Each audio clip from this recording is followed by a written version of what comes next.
Afternoon students. आज हम पढ़ेंगे फोर्थ क्लास का हिंदी, जिसमें आपका पार्ट 3 है सच्ची मित्रता, जो कि एक कहानी है। ये दो दोस्तों की कहानी है, रमेश और सुरेश।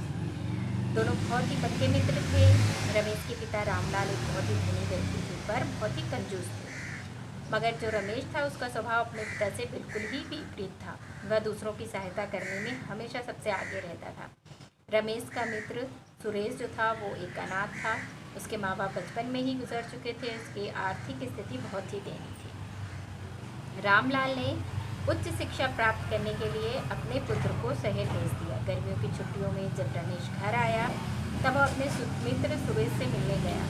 देखा तो सुरेश चादर ओढ़ के लेटा हुआ था और बहुत ही करा रहा था। उसे कई दिन से बुखार था, जो मीन्स बुखार होता है। गांव के वैद्य ने उसे दवाइयाँ दी, परंतु उस पर कोई असर नहीं हुआ। बुखार कम होने का नाम नहीं ले रहा था।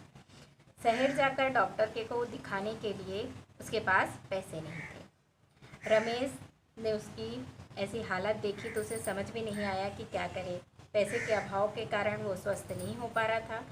घर लौटकर उसने अपने पिताजी से सुरेश की बीमारी के बारे में बात की। उसके इलाज के लिए पैसे मांगे, परंतु उसके पिता बहुत ही कंजूस थे, इसलिए वह क्रोधित हो गए और कहने लगे, क्या तुम पागल तो नहीं हो गए? मेरे पास इतना धन नहीं है कि मैं खैरात बांटता फिरूं।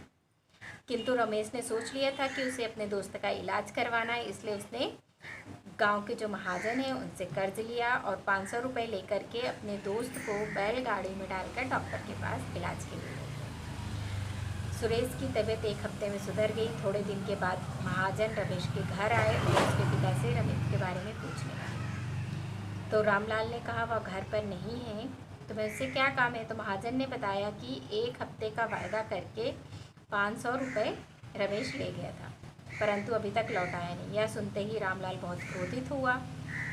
वह घर के अंदर गया और 500 रुपये लाकर महाजन को दी। महाजन रुपए लेकर वहाँ से चला गया। थोड़ी देर में रमेश घर आया तो पिता ने बहुत ही कड़े स्वर में कहा कि क्या तुम्हारी अक्ल घास चरने चली गई है? तुम्हें ज्ञात नहीं कि महाजन से कर्ज लेकर तुमने मेरी इज्जत को मिट्टी में मिला दिया है। अब रमेश ने कहा कि मेरा दोस्त बहुत बीमार था, मेरे पास कोई दूसरा रास्ता नहीं था, इसलिए मैंने कर्ज लिया। इसमें इज्जत की क्या बात है? ज़रूरत पड़ने पर तो धन काम नहीं आता, वह धन किस काम का है? यह कहकर रमेश चुप हो गया। ठीक उसी समय सुरेश वहाँ आया और रामलाल से कहने लगा, माफ़ कीजिए चाचा जी, मेरी वजह से आप दोनों के बीच मनमुटाव हुआ।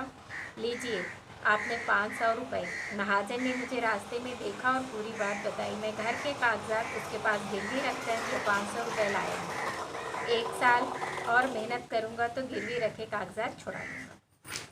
इसके पश्चात सुरेश ने रमेश से कहा, समय पर आकर तुमने मेरी मदद की और यह साबित कर दिया कि तुम मेरे सच्चे और अच्छे मित्र हो। तुम्हारा कर्ज कभी नहीं चुका सकूँगा, जन्म भर में तुम्हारा ऋणी रहूँगा। दोनों की सच्ची मित्रता को देखकर रामलाल में परिवर्तन आया। उस दिन से उसने कंजूसी छोड़ दी और वह ज़रूरतमंदों की सहायता करने लगा। ये यहाँ पर आपकी कहानी पूरी होती है सच्चे मित्र की।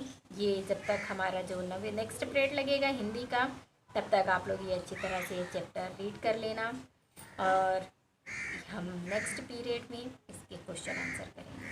Thank you.